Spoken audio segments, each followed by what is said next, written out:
하신 분들입니다. 당신은 소중한 사람, 당신은 존귀한 사람, 당신은 존귀한 사람. 이 세상에서 이 세상이 하나뿐인 당신은 너무나도 소중한 사랑. 그런 당신을 사랑해요.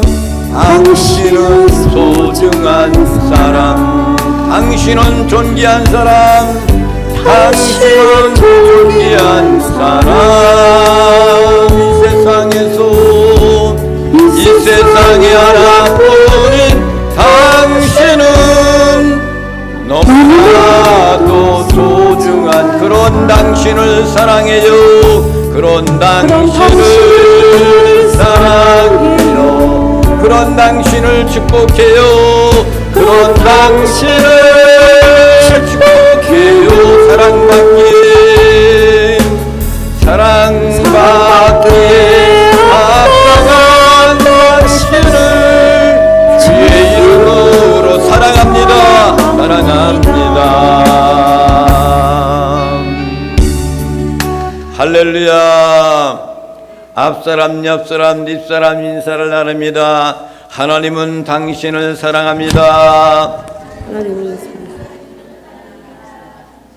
당신은 소중하신 분입니다. 당신은 소중하신 분입니다. 존귀하신 분입니다. 할렐루야. 아멘. 10월달을 접어드니까 아침 저녁으로 쌀쌀한 날씨가 있어서 여러분들이 감기 들기가 꼭 참을 때예요.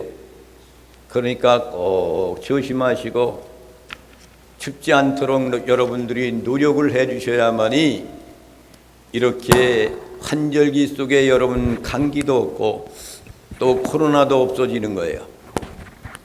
여기저기에서 감기도 그렇고 코로나라고 이렇게 단정지어 가지고 코로나 환자들이 많이 발생한다 그럽니다. 할렐루야. 오늘 우리에게 주시는 하나님의 말씀은 사도행전 1장 1절부터 5절에 있는 말씀. 제가 가지고 있는 성경은 187페이지가 되겠습니다. 신약성경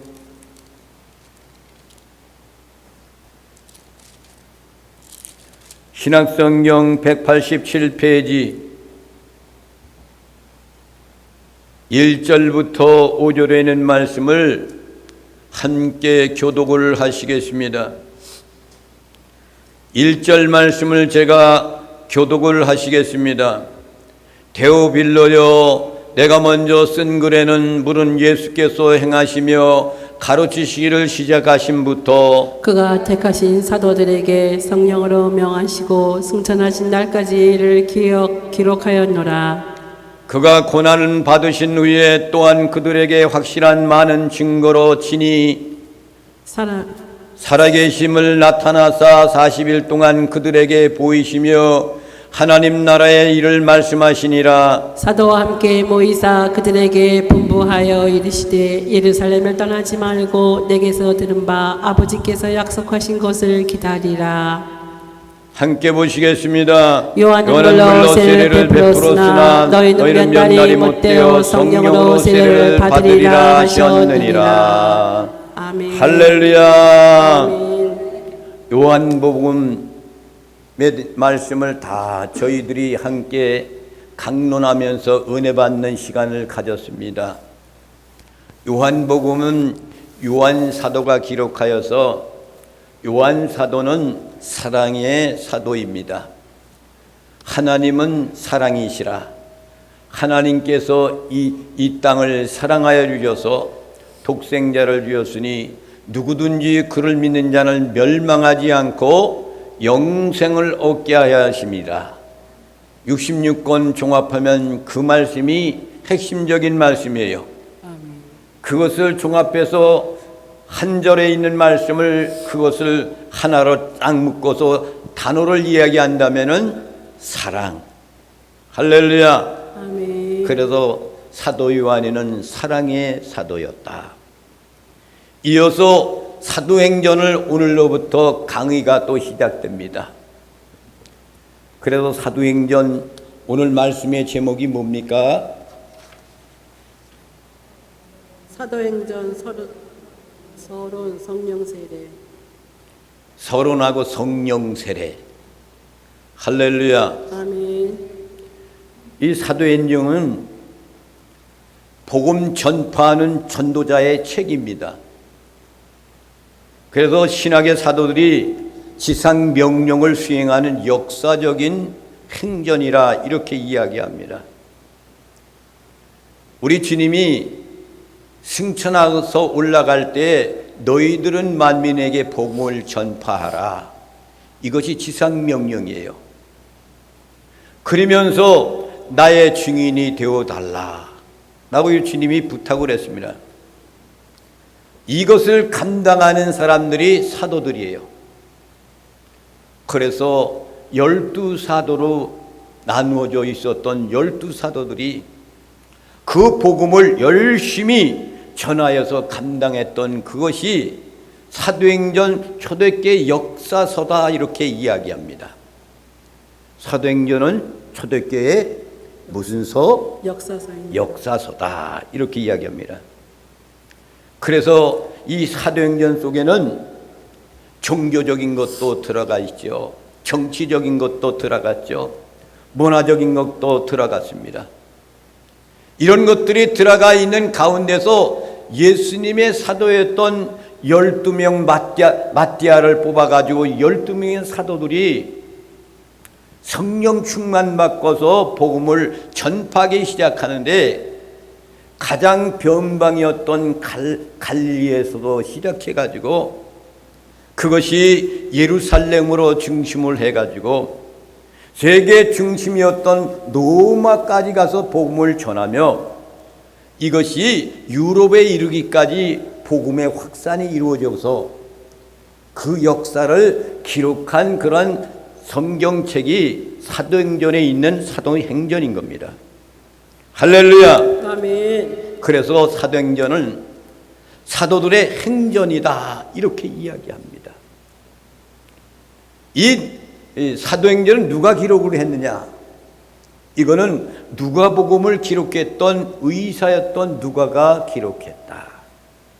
할렐루야. 아멘. 이 누가는 의사로서 특히 기록을 할 때 누가복음을 기록하면서 서두에 이야기했던 그 내용의 말씀을 함께 사도행전 1장 서두에도 똑같이 그렇게 기록합니다.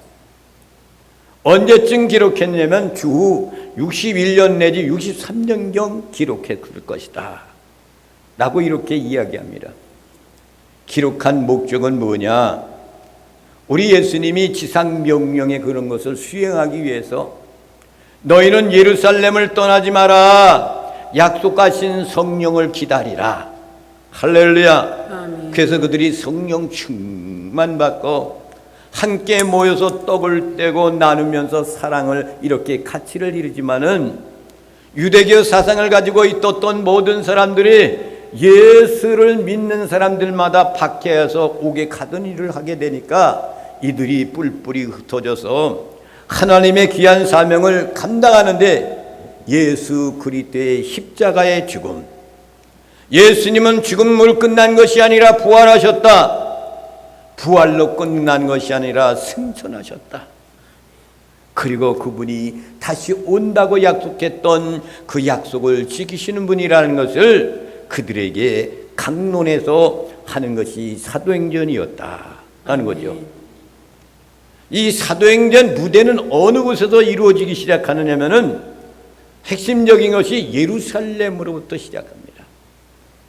그리고 유다를 향하여서 사마리아, 소아시아, 유럽의 지역에 이르기까지 이 사도들이 복음을 전하기 시작하여 가지고 놀라운 역사를 일으키는 초대교회의 역사를 기록한 것이 사도행전 역사서인 겁니다. 특별히 사도행전을 기록한 누가는 누가복음을 시작할 때 어떻게 이야기했냐면 그 당시에 가장 높은 지위에 있었던 사람, 그리고 기독교에 대한 예수의 복음에 대한 말씀을 관심을 가지고 있었던 데오빌로라는 사람한테 관심을 두고 먼저 그 서론을 시작하는 것을 볼 수가 있습니다. 누가복음 1장 1절부터 4절에 있는 말씀을 보미라. 시작. 우리 중에 이루어진 사실에 대하여 처음부터 목격자와 말씀에 일꾼된 자들이 전하여 준 그대로 내력을 서술하려고 붓을 든 사람이 많은지라. 그 모든 일을 근원부터 자세히 미루어 살핀 나도 데오빌로 각하에게 차례대로 써보내는 것이 좋은 줄 알았노니 이는 각하가 알고 있는 바를 더 확실하게 하려 함이로라.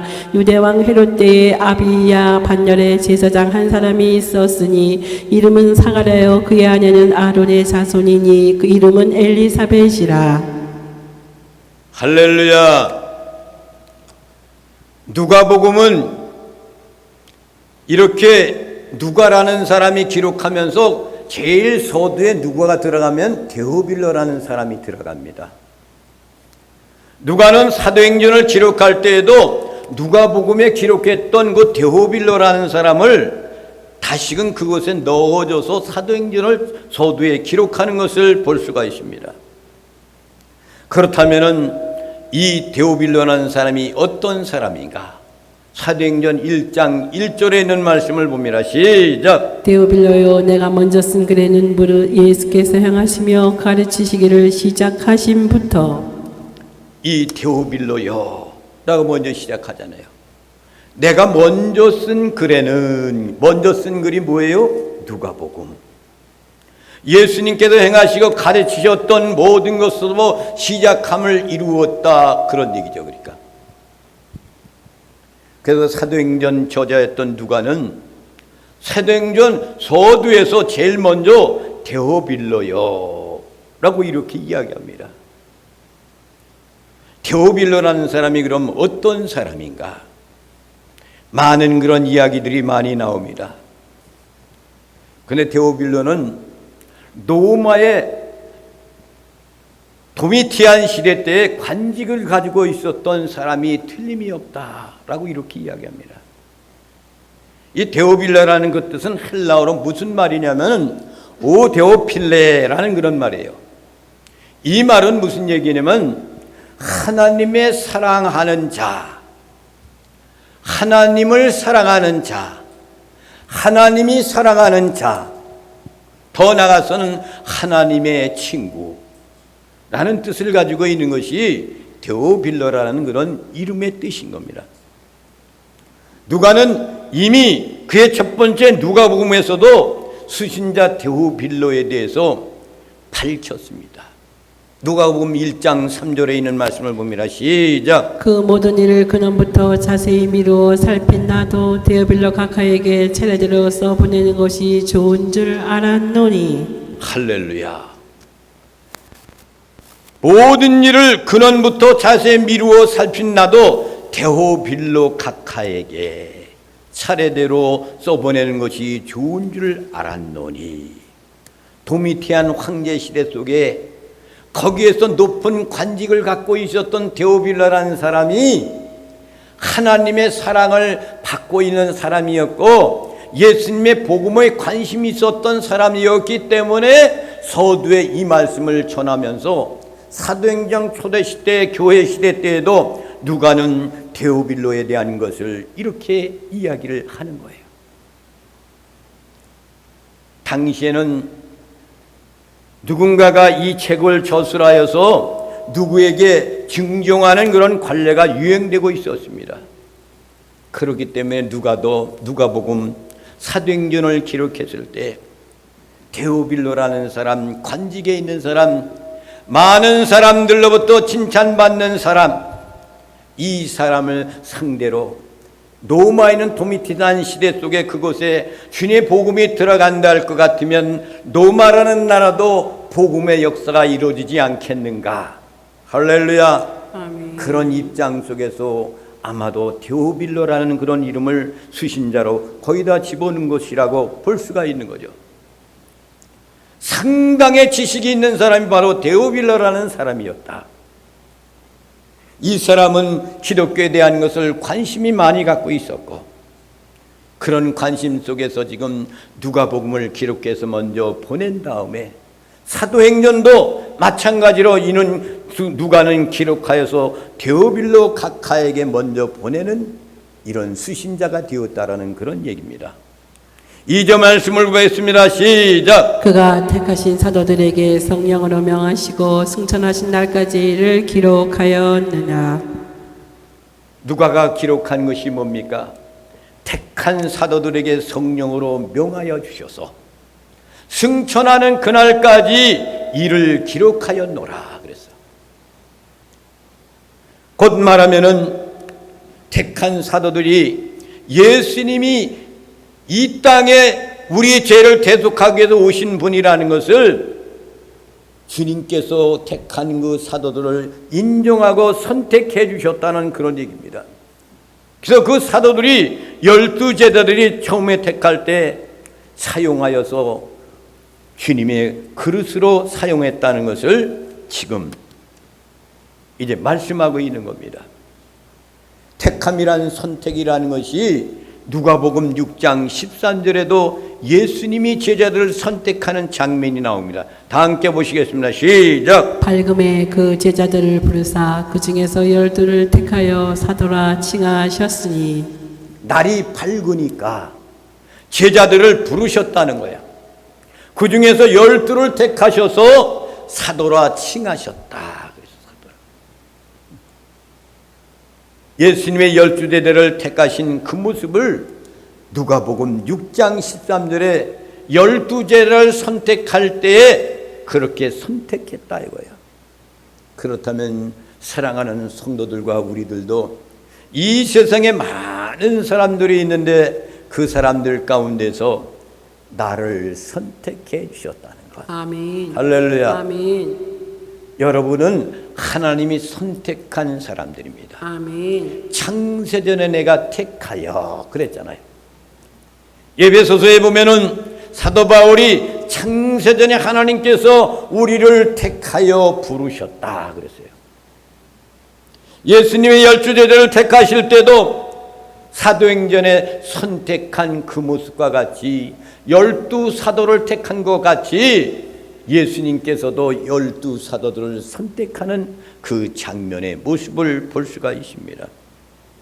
그래서 성령으로 명하여서 승천하는 그날까지 대한 모든 것을 이 사도들의 행전에 대한 것, 복음을 전파하는 그 사명을 감당하는 그런 모든 모양의 그런 것들을 누가는 사도행전을 통해서 초대의 역사를 기록한 그런 장본인이 바로 이제 누가라는 사람이었다. 요한복음 20장 22절에 있는 말씀을 봅니다. 시작. 이 말씀을 하시고 그들을 향하사 숨을 내쉬며 이르시되 성령을 받으라. 할렐루야. 성령 받아야만 되는 거예요. 성령을 받아야 되는 거죠. 그래야만이 사명 감당할 수가 있는 거예요. 이 말씀을 하시고 그들을 향하여 숨을 내쉬며, 이거는 초대교회 성령의 역사가 이루어지기 전에 예수님이 부활하셨을 때 제자들 앞에 나와서 처음 행했던 그 모습이에요. 이 모습이 다시 말하면은 무엇을 이야기하냐면은 하나님이 세상을 창조할 때, 인간 사람을 만드실 때 흙으로 빚어서 그 생기를 불어 넣었다 그랬어. 그래서 생명이 되었더라. 그 성령을 말하는 거예요. 의 생기를 말하는 거예요. 아멘. 주님이 부활하실 때 사랑하는 제자들 앞에 서서 너희에게 이 말씀을 하시는 겁니다. 숨을 내쉬며 성령을 받아라. 아멘. 이 말씀을 하셔주셨던 겁니다. 승천하신 날까지 이를 기록하였노라, 이렇게 말씀했어요.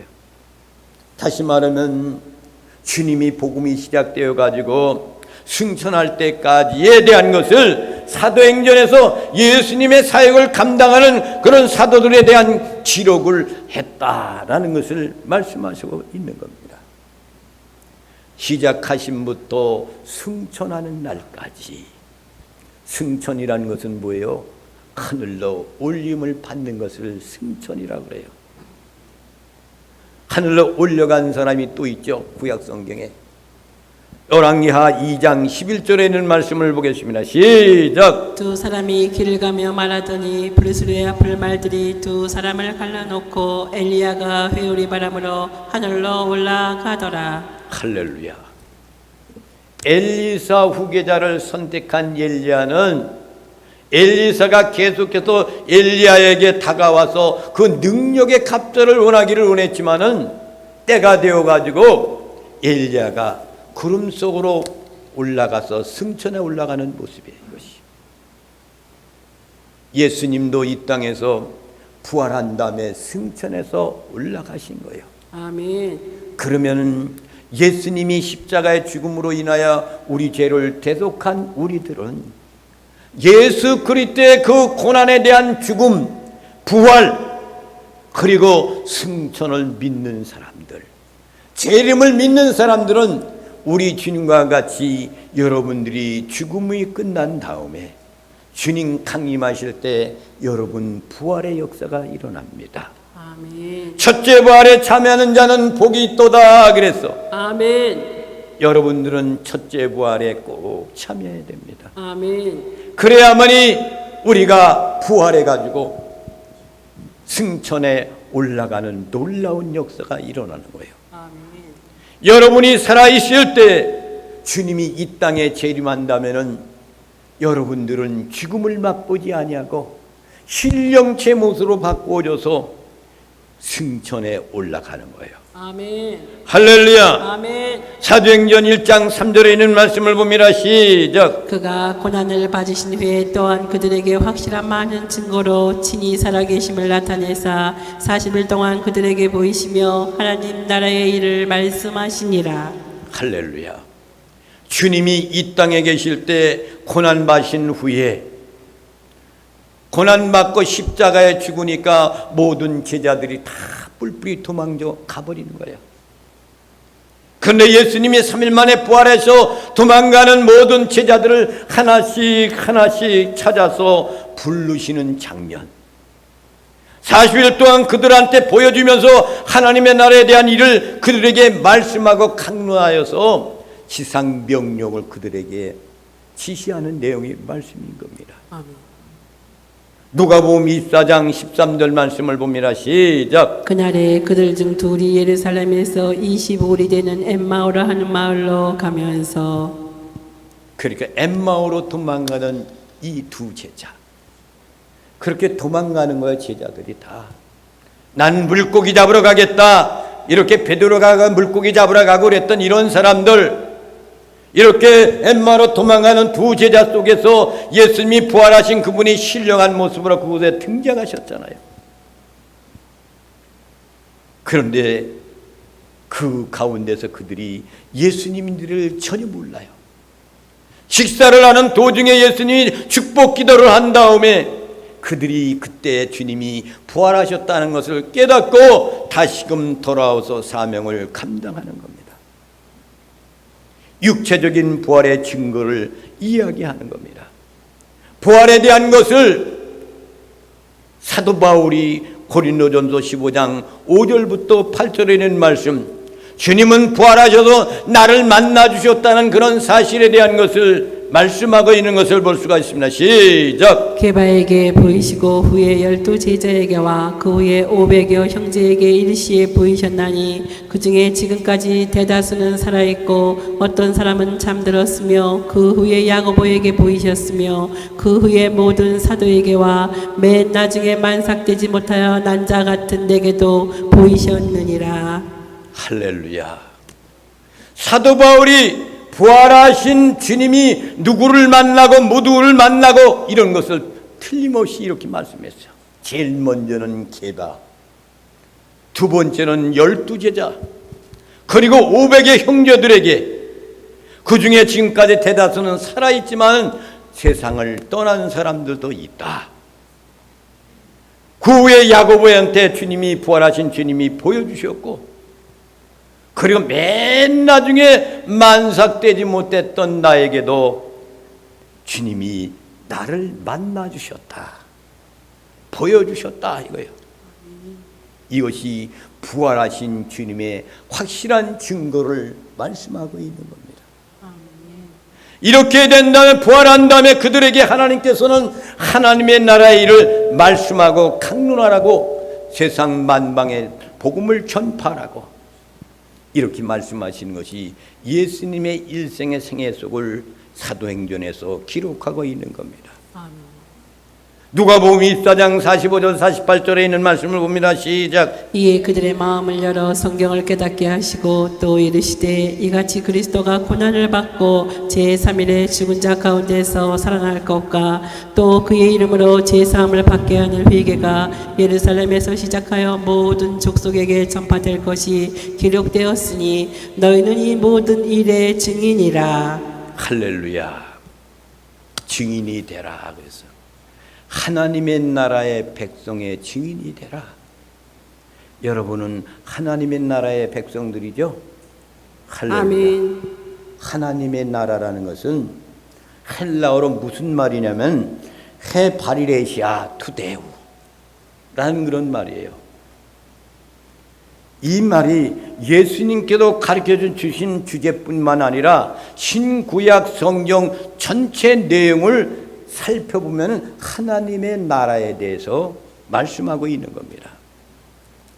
하나님의 나라에 대해서 정리를 한다면 첫째로는 무엇냐면, 하나님의 나라는 구약의 선지자를 통하여서 예언된 말씀이 그대로의 하나님의 나라다. 아멘. 할렐루야. 아멘.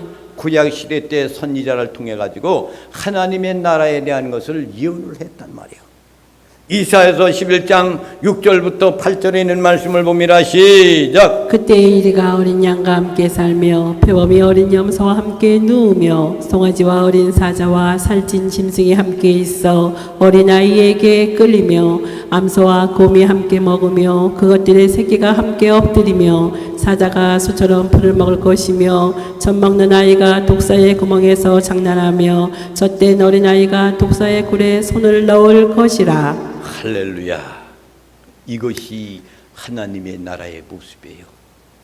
하나님이 이 땅을 창조했던 에덴 동산의 모습이 이와 같은 모습이었는데, 인간이 범죄함으로 말미암아서 그 아름다웠던 아름다운 에덴 동산, 영원히 그렇게 살 수 있는 것, 뱀들과 같이 살고 독사들과 함께 살고 짐승들과 함께 살고 이렇게 하는 자유롭고 아주 살기 좋은 그런 에덴 동산 같은 나라를 상실했던 이것을 하나님의 나라에 그것을 이루어 주시겠다는 그런 얘기예요. 아멘. 이사야 선지자의 예언의 말씀입니다.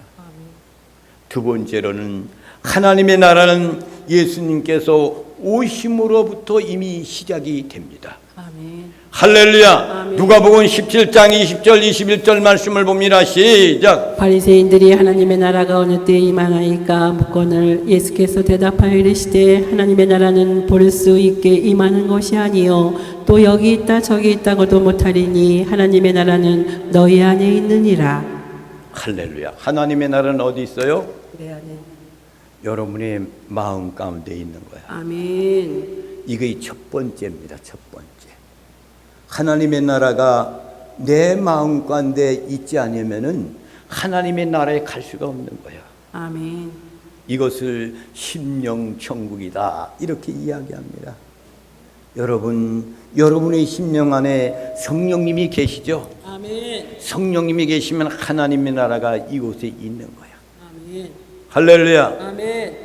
이미 심령 천국을 이룬 사람들이 가는 나라가 하나님의 나라입니다. 그러나 하나님의 나라는 아직 절정에 이르지는 아니하였다. 그렇잖아요. 내 심령 속에만 있는 거야. 이 세상은 아직도 독사들이 우글우글하는 세상이야. 사단마귀들이 우는 사자같이 상킬자를 헤매는 그런 시대 속에 우리가 살고 있단 말입니다. 그래서 세 번째로는 하나님의 나라는 예수 그리스도께서 신랑 되신 그분이 재림하실 때 절정에 이르러 완성된다. 할렐루야. 아멘. 마태복음 25장 34절에 있는 말씀을 봅니다. 시작. 그때 임금이 그 오른편에 있는 자들에게 이르시되 내 아버지께 복받을 자들이여 나와 창세로부터 너희를 위하여 예비된 나라를 상속받으라. 예비된 날을 너희를 위하여 예비된 날을 상속받으라 그랬어. 심령 천국을 이루고 있는 사람, 오른편에 있는 그 임금이 그 오른편에 있는 자들에게 말씀하시기를 뭐라느냐? 내 아버지께 복을 받을 자들이요. 누구께 복 받을 자들이요? 내 아버지. 하나님의 나라에 들어갈 사람들은 아버지께 복 받을 자들이요. 나와 상세로부터 너희를 위하여 예비된 나라를 상속받으라 그랬어. 이것이 완성된 하나님의 나라를 말씀하시고 있는 겁니다. 아멘. 할렐루야. 아멘. 나와 여러분은 그곳에 가는 거야. 믿으십니까? 아멘. 아멘 안 하는 사람은 뭐예요? 못 간다 이거예요? 응? 아멘을 해야 될 거 아니야. 할렐루야. 아멘. 목사님이 아멘을 강조하지 마세요. 그리고도 뭘 그렇게 강조하십니까? 여러분들이 아멘 하는 대로 이루어지는 거야. 아멘. 노멘 하면 안 되는 거 아니야. 그 말씀 내 마음가운데 들어옵니다 하고 아멘 하는 거예요. 옳습니다 옳습니다 나는 갑니다 이거야. 아멘. 근데도 아멘 하기가 싫습니까? 아멘을 해야 될 거 아니야. 네 번째는 뭐냐? 하나님의 나라는 하나님이 왕으로 다스리는 나라. 할렐루야. 아멘. 이 나라는 지금 누가 다스려요? 하나님이 다스리지 않는 거야. 믿음이 좋은 사람은 이렇게 이야기하는 거야. 이 나라의 통치자는 윤석열 대통령, 국회의원들, 법관들, 정치인들이 나라를 이끌어 가잖아요. 그렇죠? 근데 그 위엔 누가 계셔? 하나님이 계신 거예요. 아멘. 그러니까 이 하나님의 나라는 하나님이 왕으로 다스리는 거야. 왕으로. 지금은 대통령으로 이 나라를 다스리고 있지만은 그때는 그분이 대통령이 돼서 다스리는 나라, 그 나라가 되는 거야. 시편 103편 19절 말씀을 봅니다. 시작. 여호와께서 그의 보좌를 하늘에 세우시고 그의 왕권으로 만유를 다스리시도다. 자 보세요. 여호와께서 그 보좌를 하늘에 세우시고, 보좌를 하나님의 그 위에 세우시고 그의 왕권으로 만유를 다스리는도다 그랬잖아. 이것이 구약성경 시편에 있는 말씀이란 말이에요. 시편 기자가 하나님의 나라가 왕권을 만유를 다스리는 그때가 있다는 것을 말씀하고 있는 거예요. 하나님의 나라는 영역으로 가리키기보다도 일시적인 하나님 나라가 내 심령의 통치를 이뤄야 돼. 내 심령 속에 하나님이 나를 통치해야 된단 말이야. 그리고 그분이 주권이 되어야 돼. 주인이 되는 거야. 그분이 왕권이 되어야 되는 거야. 아멘. 이것을 하나님의 나라는 첫 번째로 심령 천국을 이루어야만이 영원한 하나님 나라가 이루어진다는 것을 말씀하시고 있는 겁니다. 아멘.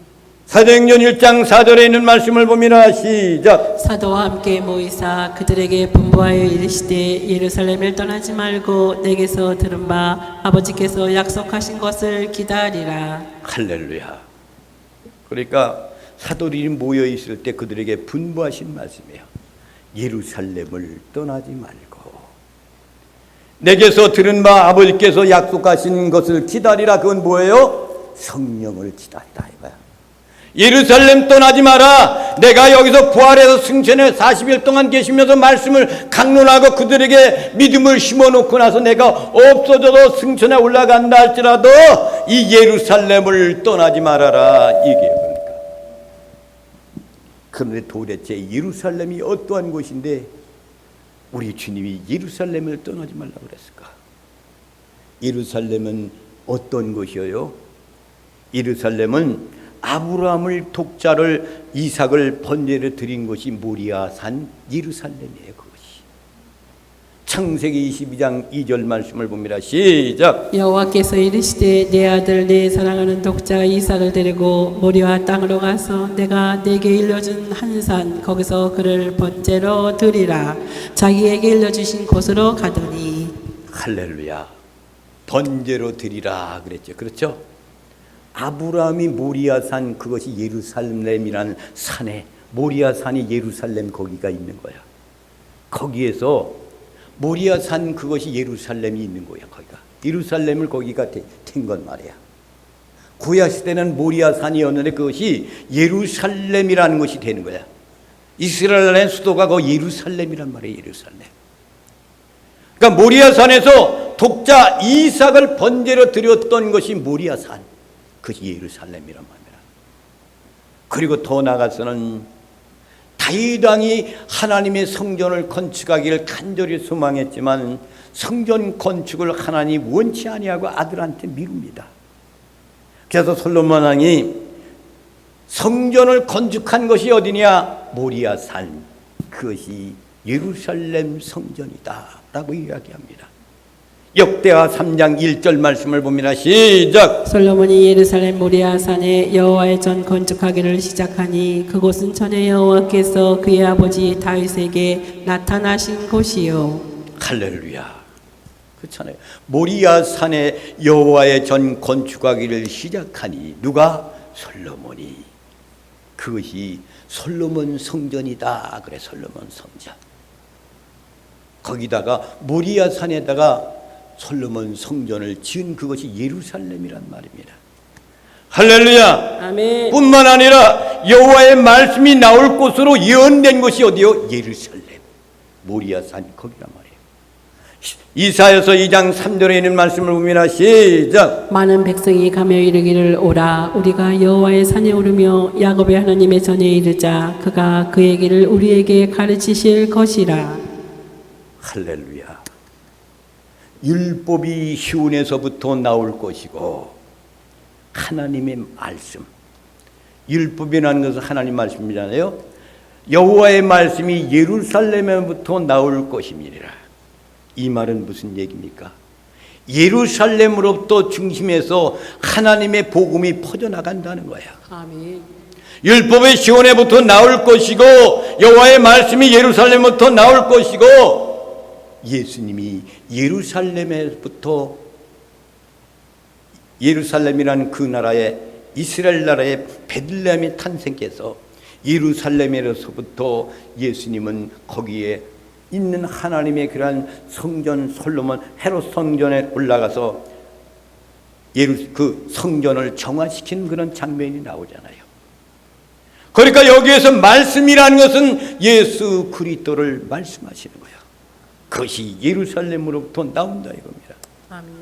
그리고 더 나아가서는 예수 그리스도께서는 십자가에 못 박힌 곳이 예루살렘, 거기에서 못 박혀 세상을 이제 우리 죄를 담당하시고 거기서 돌아가시는 겁니다. 아멘. 그러니까 예수님이 마지막으로 부탁한 얘기는 너희들은 예루살렘을 떠나지 말고 라고 분부하신 거예요. 그곳으로부터 하나님의 진리의 말씀의 운동이 일어날 것이라는 것을 약속하시는 겁니다. 그래서 주님께서 마지막 밤에 제자들에게 말씀하신 내용의 중심 주체가 뭡니까? 마지막에 하신 중심 말씀이 뭐예요? 성령을 받으라. 할렐루야. 요한복음 14장 16절에 있는 말씀을 보면 시작. 내가 아버지께 구하겠으니 그가 또 다른 보혜사를 너희에게 주사 영원토록 너희와 함께 있게 하리니. 고별 설교 가운데 주님이 말씀했잖아요. 내가 아버지께 구하겠다. 아버지께 내가 너희들을 위해서 기도하고 구하겠다. 그가 또한 다른 보혜사를 너에게 주사. 보혜사는 누구예요? 성령. 지금 보혜사가 육신을 입고 이 땅에 내려오셨지만 다른 보혜사 성령님을 너에게 주사 영원토록 너희와 함께 있게 하리라 그랬어요. 아멘. 보혜사, 다른 보혜사가 성령님인 겁니다. 아멘. 그래서 이 복음의 비밀에 대한 것을 성령으로 약속된 성령으로부터 깨달아서 사명을 감당케 하시는 것이 하나님의 늘 가지고 계신 하나님의 계획입니다. 5절에 있는 말씀을 보겠습니다. 시작. 요한은 물로 세례를 베풀었으나 너희는 몇 날이 못되어 성령으로 세례를 받으리라 하셨느니라. 할렐루야. 세례 요한은 물로 세례를 베풀었지 않냐? 너희는 몇 마리 못 되어가지고 성령 세례를 받을 것이다. 할렐루야. 여러분들은 성령 세례를 받으신 분들입니다. 아멘. 이 말씀은 세례요한이 이미 예언한 말씀이에요. 마태복음 3장 11절 말씀을 봅니다. 시작. 나는 너희로 회개하게 하기 위하여 물로 세례를 베풀었거니와 내 뒤에 오시는 이는 나보다 능력이 많으시니 나는 그의 신을 들기도 감당하지 못하겠노라. 그는 성령과 불로 너희에게 세례를 베푸실 것이요. 할렐루야. 세례요한이 말씀하신 거예요. 광야에서 외치는 회개라 외쳤던 물세례를 베풀었던 세례요한, 예수님보다 6개월 먼저 와서 예수님의 갈 길 먼저 닦아 놓았던 세례요한이 고백하는 것이 뭐냐? 나는 너희로 회개하기 위한 물로 세례를 베푸는 거야. 회개하기 위해서 물로 세례를 베푸는 거야. 그러나 내 뒤에 오시는 그분은 나보다 능력이 많으시다. 아멘. 나는 그의 힘들매도 그것을 들기도 감당하지 못하는 사람이야. 그는 성령과 불로 너에게 세례를 베풀 것이다. 라고 이렇게. 아멘. 그래서 요한의 세례는 그리스도께서 승천의 후에 부어주실 성령 강림의 예표를 물세례를 통해서 그들에게 회개 역사를 먼저 만들게 하시고 난 다음에 성령 세례를 주님이 와서 그것을 다른 보혜사를 보여주셔서 성령 충만해서 초대교회가 생기기 시작하는 거야. 할렐루야. 아멘. 구약에서 그 예언의 말씀을 했어. 요엘서 2장 28절 말씀을 보겠습니다. 시작. 그 후에 내가 너희 너희 자녀들이 장래일을 말할 것이며 너희 늙은이는 꿈을 꾸며 너의 젊은이는 이상을 볼 것이며. 할렐루야. 그러니까 이것이 요엘 선지자가 구약 시대 때에 그 후에 내가 내 영을 만민에게 부어주리니, 이 영은 뭐예요? 성령을 부어주리니 너희 자녀들이 장래일을 말할 것이고 성령이 충만하면 장래에 대한 것을 말한다 이거예요. 너희 늙은이들은 성령에 취해서 꿈을 꾼다. 여러분 영적인 꿈을 꾸셔야 돼. 아멘. 영적인 꿈을 꿔야 돼. 하나님의 영적인 꿈을 꿔야 돼. 개꿈 꾸지 말고 영적인 꿈을 꾸라 이거예요. 아멘. 너희 젊은이들은 이상을 볼 것이며 미래에 대한 이상을 바라본다. 성령이 충만한 사람들에게 이런 역사가 일어난다는 그런 얘기입니다. 그렇다면 성령 세례는 뭐냐? 시기와 의미가 있잖아요.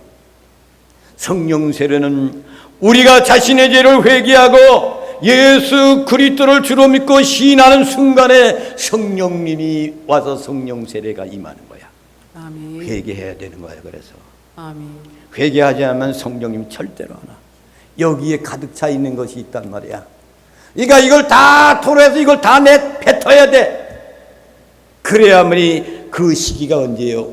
회개하고 눈물 콧물 흘리며 회개할 때에 성령님이 순간적으로 내게 들어오는 것이 성령 세례인 겁니다. 성령 세례를 통해서 그 심령이 새로워지기 시작하는 거예요. 이것이 성령 세례가 뭐냐? 구원의 보증이야. 보증 쓴 거 있잖아. 보증. 구원의 보증이란 말이야. 구원의 보증. 영원한 보혜사로서 늘 성령 성도들과 함께 계시는 것이 성령님입니다. 요한복음 14장 6절에 이렇게 말씀했습니다. 시작. 예수께서 이르시되 내가 곧 길이요 진리요 생명이니 나로 말미암지 않고는 아버지께로 올 자가 없느니라. 할렐루야.